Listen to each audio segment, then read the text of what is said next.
Good morning सर्व विद्यार्थी, शिक्षक आणि पालकांचे हायस्कूल लोहारा डिजिटल क्लासमध्ये स्वागत. विद्यार्थी मित्रांनो, तुम्ही जर माझ्या या चॅनलवरती जर नवीन असाल तर या चॅनलला आत्ताच सबस्क्राईब करा, जेणेकरून माझे नवनवीन व्हिडिओ याचं नोटिफिकेशन तुम्हाला तुमच्या मोबाईलवरती मिळत जाईल. विद्यार्थी मित्रांनो, पाठीमागच्या व्हिडिओमध्ये आपण नेमकं काय पाहिलं होतं हे आपण थोडक्यात बघूयात. In the last period our video we study about the periodic trends. into that periodic trend we study about the valency, and in today's video we are studying about the new periodic trend that is called atomic size. Okay, now the important thing is that what is mean by atomic size. The atomic size can be defined as it is the distance between nucleus and valence electron. आता तुम्हाला सर्वांना माहित आहे what is the structure of atom. Into that structure of atom at the centre there is a nucleus which is positively charged. Around that nucleus, in different orbitals, negatively charged particles called electrons are revolving. The electrons which are in outermost shell, they are called valence electron. The distance between that valence electron and nucleus is called the distance between valence electron and nucleus is called atomic radius, and depend upon that atomic radius atomic size is depend. Okay, so the first point is that atomic size is depend upon atomic radius. What is atomic radius? Atomic radius is nothing but the distance between nucleus and valence electron is called atomic radius. Okay, now after that we study about the atomic size along group and period. First of all, we have to study the what is the trend of atomic size along the group. Group means what?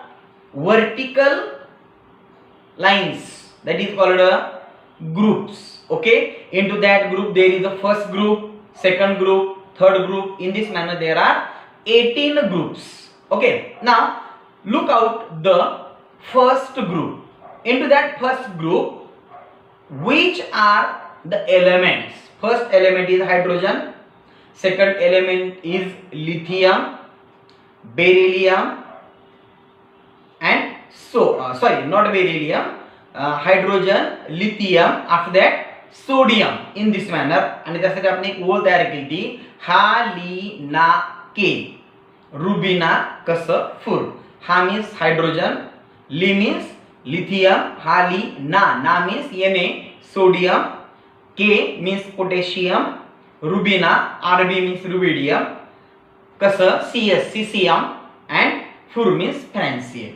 Okay, now we study about the atomic size which is a periodic trend along the group. Okay, first of all we should know that हे पाठीमागच्या video मध्ये आपण पाहिले तरी पण आपण double त्याचे example घेणार आहोत. Okay, along the period what happen when we along the group when we move from top to bottom, at that time valence electrons are same. Valence electrons are same. I am repeating again. Along the group from top to bottom,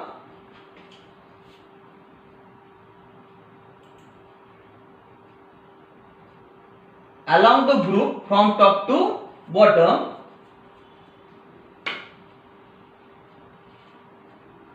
atomic orbitals goes on increasing but valence electron remains same. Okay, पुन्हा एकदा बघा मी काय म्हणतो ते.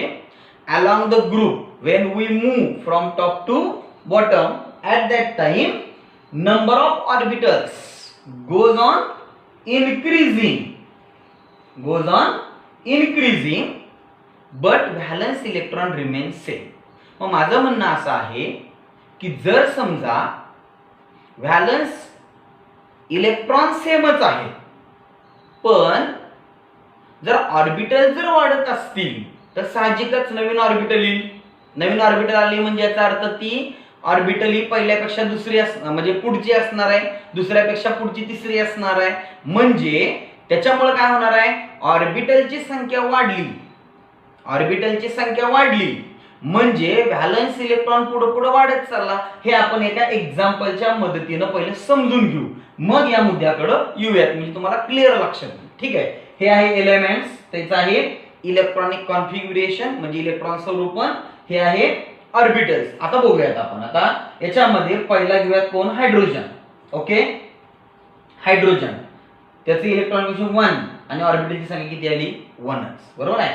Lithium configuration 2 1 आणि इथे किती आलं, ऑर्बिटल्स 2. सोडियम 2 8 1 ऑर्बिटल्स किती आल्या, 3 आल्या. अशा पद्धतीने सगळ्याच आहे. आता थोडंसं इथे नीट बघा बघू. आता काय असतं, न्यूक्लियस जो असतो तो पॉझिटिव्ह चार्ज असतो, बरोबर आहे. त्याचं फोर्स ऑफ अट्रॅक्शन कोणावर पडत असतं, व्हॅलन्स इलेक्ट्रॉनवर पडत असतं, बरोबर आहे.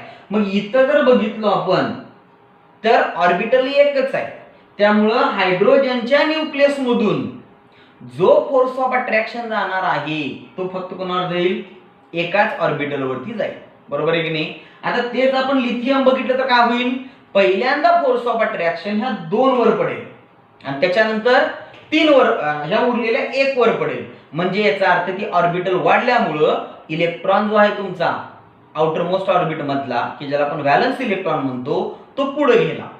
लक्षात आलं का. इथं तेच बघितलं तर तिसऱ्या कक्षेत गेलाय तो, म्हणजे याचा अर्थ व्हॅलन्स इलेक्ट्रॉन पुन्हा लांब गेला. त्यानंतर इथं सोडियम काय झालं, 4 ऑर्बिटल आल्या म्हणजे इलेक्ट्रॉन आणखीन थोडासा काय झाला, लांब गेला. किंवा याच्यावरून तुमच्या लक्षात येतं ना सरळ सरळ इथं एकच आहे. आता इथं ऑर्बिटल 1 असल्यामुळं जवळ आहे, इथं ऑर्बिटल 2 आहेत म्हणजे अंतर वाढलं ना. समजा हा न्यूक्लियस आहे, समजा उदाहरणार्थ धरूयात आपण, this is the nucleus, then what happen, this is first orbit, this is second orbit, means distance increases. In these 3 orbitals distance also increases. In fourth orbit, in fourth element, in case of fourth element there are 4 orbitals. It means this distance goes on increasing. In case of francium there are 7 orbitals. It means the 7th electron is, as compared to all these, it is far away. Okay, in this manner जर समजा valence electron जर लांब गेला तर orbital म्हणजे orbitals लांब गेली तुमची, बरोबर आहे. ऑर्बिटल लांब गेली म्हणजे याचा अर्थ रेडियस वाढली. अलग लक्षामध्ये.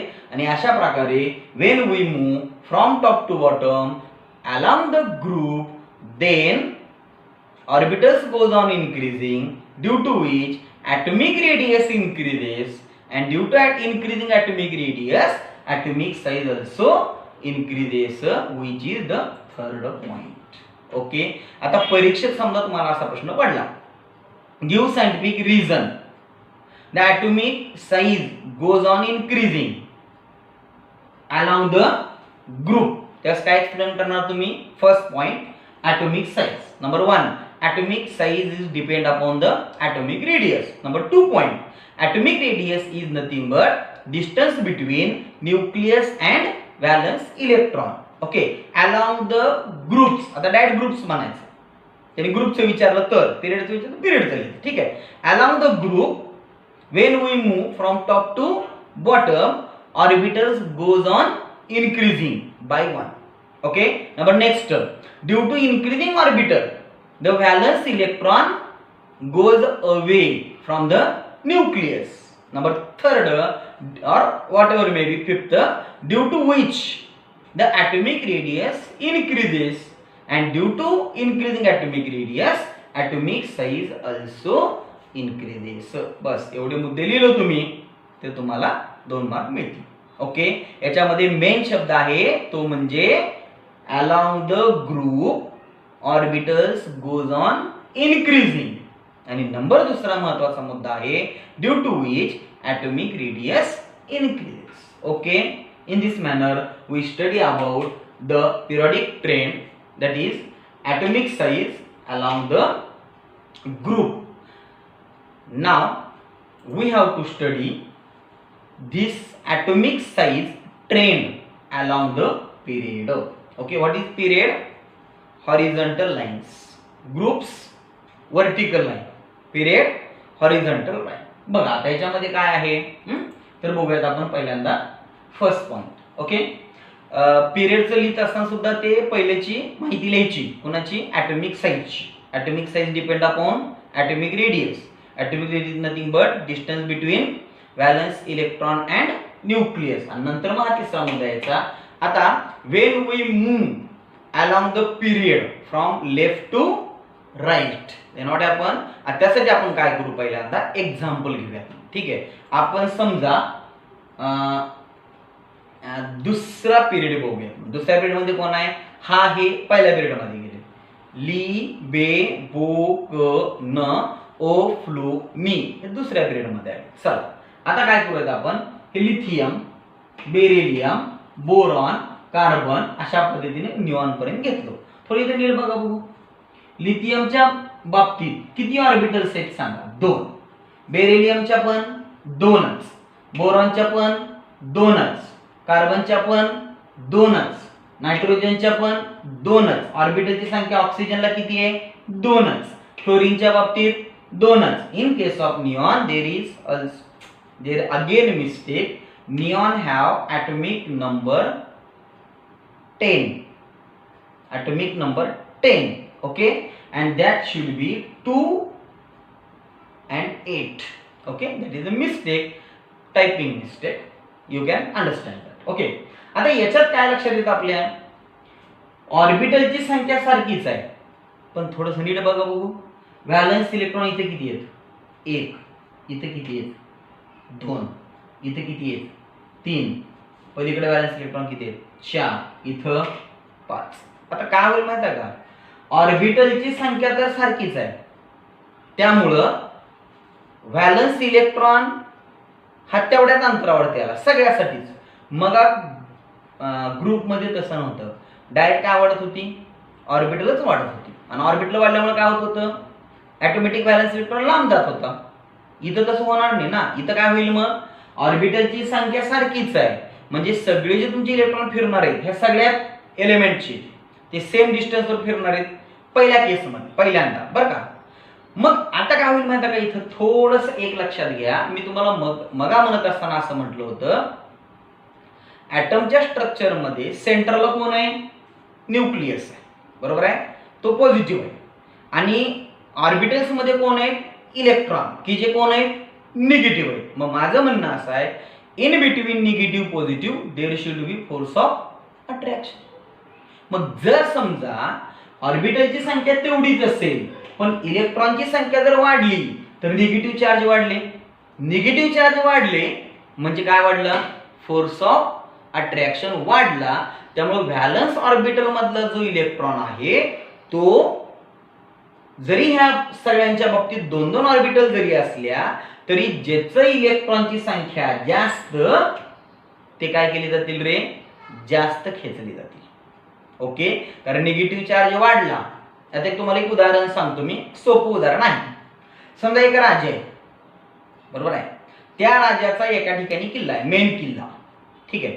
तिथून एक 200 किलोमीटर अंतरावरती त्या राजाचे 2 किल्ले सेंटर पासून किंवा ती जी राजधानी आहे तिथून 200 किलोमीटर अंतरावरती एका राजाचे 2 किल्ले.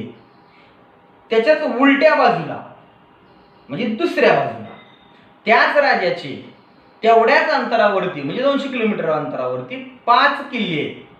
तर राजाचं लक्ष जास्त त्या 5 किल्ल्यावर असेल का 2 किल्ल्यावर असेल साहजिकच 5 किल्ल्यावर. का कारण जर समजा त्यातला एखादा जरी किल्ला गेला शत्रूंनी घेतला तर त्याला जी उरलेली 4 घ्यायला सोपं जाईल. आता तुलनात्मक बोलतो बरं का मी. 2 किल्ल्यावर फोर्स ऑफ अट्रॅक्शन कमी आहे आणि 5 किल्ल्यावर फोर्स ऑफ अट्रॅक्शन जास्त आहे. तसंच इथं होतं. इथं काय होतं, ऑर्बिटलची संख्या सारखीच आहे, म्हणजे अंतर 200 किलोमीटर आहे, बरोबर आहे की नाही. पण इथं किती आहेत, एकच इलेक्ट्रॉन आहे, बरोबर आहे की नाही. आणि इथं किती इलेक्ट्रॉन आहेत, 7 इलेक्ट्रॉन आहेत. म्हणजे याचा अर्थ as compare to 1 electron the force of attraction is more in case of 7 electron, due to which what happen, that is the next point. Okay, first point is that along the period when we move left to right, then the total number of orbitals remains same, but valence electron increases by 1, and due to that the force of attraction on electron increases. Okay, and the valence electron pull more towards the nucleus. आणि जर valence electron जर तुलनात्मक जर्रामध्ये आला तर automatic ती radius कमी झाली. Radius कमी झाली म्हणजे ऑटोमिक साईज ही ऑटोमॅटिकच काय झाली, कमी झाली. आता आपण ते उदाहरणाच्या मदतीने बघूया. हे एलिमेंट्स आहेत, हे सोडियम आहे, मॅग्नेशियम आहे. अशा इथे घेतलंय ते कोणता, दुसरा पिरियड घेतला, इथे घेतलाय तो तिसरा घेतला. ठीक आहे, बघा आता इलेक्ट्रॉनिक कॉन्फिगरेशन. आता इथं बघा ऑर्बिटल 3 3 3 सगळीकडे 3 आहे. पण आता इथं बघा बरं थोडंसं काय होते, 1 इलेक्ट्रॉन आहे, इथं किती आहेत, 2. फोर्स ऑफ अट्रॅक्शन 2 वर जास्त असेल का 1 वर जास्त असेल, तुलनात्मक बघितला कंपॅरेटिव्ह तर 2 वर जास्त आहे. 2च्या मानाने इथं 3 वर जास्त पडेल. तुम्ही म्हणता रे कसं काय, तर ग्रॅव्हिटेशन एक चॅप्टर आहे आपल्याला, त्या ग्रॅव्हिटेशन चॅप्टर मध्ये तुम्हाला एक क्लिअर कळेल.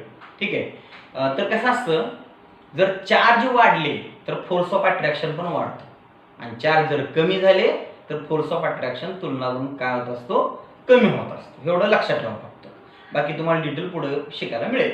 Okay, it means number of orbitals are same but electrons or valence electrons goes on increasing, it result to increase more force of attraction on valence electron.